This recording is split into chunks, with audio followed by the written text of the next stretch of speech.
Hey guys, welcome back to the channel, and today we're gonna be reacting to 8 K-pop misinformation people still believe. A K-pop fact so outrageous that it just can't be true? Today we're clearing up a few of the strange yet popular misconceptions that seem to be flying around. And trust us, I don't some know. of these I are don't think I actually know any. We'll see. I don't know, maybe. wild. Let's kick things off with Jisoo from Blackpink. You've probably heard the rumor that she only joined YG Entertainment because she wanted to act. It's one of those stories that's been repeated so much, No, we have not heard this rumor. people just take it as fact. And sure, it's not completely made up, but that's not the full But we have heard that YG shut down their acting division, so that's that. scoop. The truth is, Jisoo's path into YG was a bit more interesting. At her audition, she didn't bust out a dramatic scene or deliver a monologue, but performed the song I Have a Lover. And that one performance showed off just how strong her vocals were. It left such a mark that YG gave her a trainee spot on the spot. That kind of instant callback only happens when someone seriously impresses. And don't worry, Jisoo didn't ditch acting entirely. While training, she popped up in a few commercials and even scored a quick cameo in the K-drama The Producers, sharing the screen with IU and Sandara Park. So yeah, acting was always in the mix. But saying that it was her only dream kinda erases the fact that YG clearly saw real star potential in her as a performer. Her debut with Blackpink in 2016 wasn't a second choice. It was the result of hard work and YG's vision for her. Acting may have been a piece of the puzzle, but it was never the whole picture. Now let's get into G-Friend. If you've been around K-pop for even a minute, chances are you've heard the claim that they only blew up because of one thing, the infamous falling fan cam. That clip of them No, we have not heard that either. slipping all over a wet stage but still nailing the choreo? Yeah, it went viral, and honestly, they handled it well, but chalking How? Wait, this is a different thing, all no? over a wet stage but still nailing the choreo? Yeah, it went viral, and honestly, they What the fuck they do to this group? I've never seen that before. handled it well, but chalking up their entire come up to that one moment kinda ignores the bigger picture. G-Friend actually debuted back in January No, G-Friend is very talented vocally. If you react to them, they're a very good vocal group. 2015 with Glass Bead, and right out the gate, they brought catchy melodies, high energy moves, and a vibe that made people pay attention. The song did well on the charts and started building buzz from day one. Their fan base wasn't born from a viral stumble, it was already growing thanks to solid releases and stage presence that stood out. Sure, the fan cam gave them a major visibility boost, no doubt, but let's be real, the That's a different one. What the fuck is happening? Are they performing on ice? Oof. Hybe is setting them up. Now I see why people are mad at Hybe about this group. groundwork was already there. That viral moment didn't make them, it just turned the spotlight on what they'd already been building. Have you realized that you believed in this This is 3 different occasions they fell. I think it's like at this point fake. You think it's on purpose?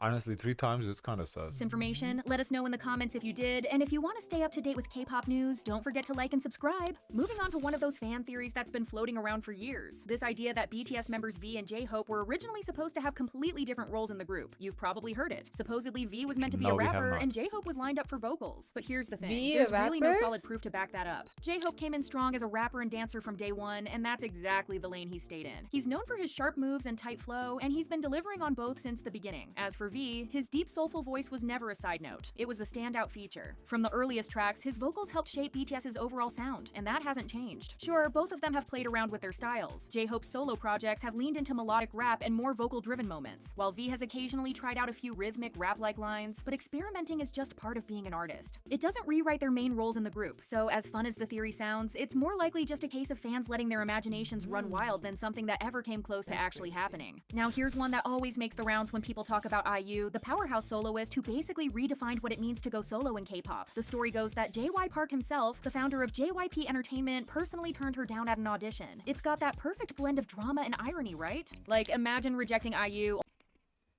We may have heard this before. When we done a video, but you know what's ironic though? That video about IU we done was about Cookie Lit. So if we had heard this, that means Cookie Lit spread that rumor too.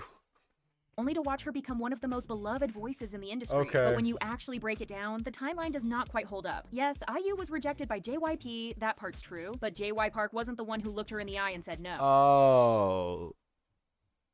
Potato. Yeah. So we've heard that she was rejected from JYP, but okay, whatever. That decision came from someone else in the company. And funny enough, JY Park later admitted that he regrets how that all went down. In an interview, he even joked that he'd like to have a little chat with whoever made that call because, yeah, they missed out. IU ended up signing with Lowen Entertainment instead, and from there, she slowly carved her path, release by release. But it wasn't smooth. That's the thing, I think, because JYP's name is on the label. Like every time something happens in JYP, people assume It's him. JY Park, the person who's did it. Like even with Vicha, with the girl from Vicha, everybody. Well, not everybody, but some people assume that JY Park is on how the trainees being treated. Guys, it's a corporation. There's an employee who treats people like shit. Doesn't mean JY Park treats them like that, or he approves it. It's like, so it's yeah. She faced her fair share of rejections from different agencies before finally getting a yes. What really defines her story isn't that JYP let her slip through the cracks, it's that she kept going anyway. That steady grind, that refusal to quit, that's what turned IU into a legend. Then there's Johnny from NCT, who everyone points to when talking about long trainee periods. And what's the popular claim? He trained for a full 9 years before finally stepping onto the stage. Sounds intense, Wow. right? Like he was locked in a practice room for nearly a decade straight. But the Yeah, reality that's is a bit more long nuanced than that. Johnny did start training early, but in the beginning, it wasn't full time. While still living in Chicago, he'd head to Korea during school breaks and summer vacations to train, juggling it with his regular high school life back in the States. So those first few years weren't the all-day, everyday kind of training most people imagine. It wasn't until he graduated and officially moved to Korea that he dove into being a full-time idol. I mean, we haven't heard this as a fact, I guess, but this is interesting information. That's pretty From cool. the time he was first recruited to when he debuted with NCT 127 in 2017, yeah, it does add up to about 9 years. But that stretch includes both part-time and full-time phases, and that context changes the picture a bit. It's still a huge commitment and says a lot about his dedication. Now let's get into the rumor about G-Friend's Eunha supposedly being a former big hit entertainment trainee. It's one of those things that keeps popping up in K-pop discussions, and at first glance, it almost sounds believable. After all, G-Friend was under Source Music, and Source later got acquired by Hybe, which used to be Big Hit, so the dots feel like they kinda connect. But here's the real story. Eunha was never a Big Hit trainee. Before her debut, she actually trained under Lowen Entertainment, where she put a lot of focus on developing her vocals. That training helped shape the sound that became one of G-Friend's standout strengths. So where's all the confusion coming from? Really good vocalists go to Lohan. Seems like it.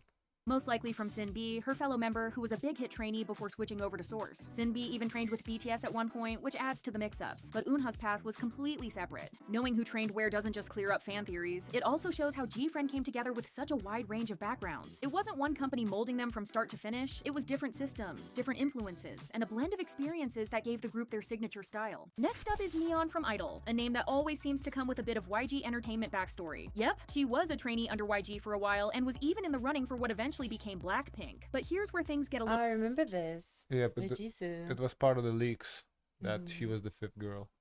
messy. Fans started claiming she got kicked out of the company for dating fellow trainee Jung Jin-hyung. That rumor picked up steam fast, especially after photos of the two hanging out in Japan made the rounds. It sounded like a classic case of breaking the company's dating ban and paying the price for it. But if you actually look at the timeline, things do not line up like that. Those Japan photos were taken after Mion had already left YG. At that point, she was attending a vocal academy and doing her own thing, no longer connected to the company at all. So the idea that dating got her cut doesn't really hold up. What does make more sense is the delay in debut plans. When you've been training for years and there's still no solid debut in sight, it's not that shocking to step away and look for a new direction. Mion confirmed this herself on multiple occasions, saying that she left because the debut was taking too long and she had been training since the 7th grade, and that move clearly worked out. She ended up in Idol, where she's become a core part of the group's sound and image. Lastly, let's clear up one of the more stubborn myths out there, that FX, one of SM Entertainment's most boundary-pushing girl groups, wasn't commercially successful. This one really depends on what people mean by success. If we're talking about the global spotlight, then sure, FX didn't hit the same international levels as Girls' Generation or newer groups like Red Velvet. But when you dig into the actual numbers, sales charts, critical reception, it tells a very different story. Albums like Pink Tape, Red Light, and Four Walls were praised by critics and performed well in Korea. And let's not forget songs like Electric Shock or Rum Pum Pum Pum, which were bold, unconventional, and still managed to hit big. FX carved out a space where they could take risks, whether it was with intricate choreography, non-traditional song formats, or visuals that pushed the envelope. That creative freedom didn't just earn them a loyal fan base, it also inspired other groups to try new things. So no, they weren't the go-to face of K-pop globally, but calling them a commercial flop, that's just not it. They thrived in a different way on their own terms. And honestly, their legacy proves that success isn't always about who's trending worldwide, it's also about For who me, I'm curious to why these are like information that people can still believe when they're easily to be disproven.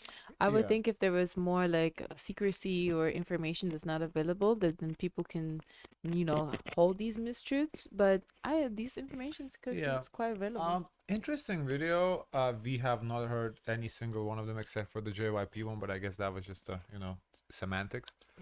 So I think, considering we haven't heard of them, I think these have been disproven. So the people that from that been in K-pop from a long time, maybe they believe it because they never looked into it. But I think they are not being spread now because now almost a year and a half reacting to K-pop, we have not encountered none of these. So Yeah, but interesting video. Yeah, this was pretty cool.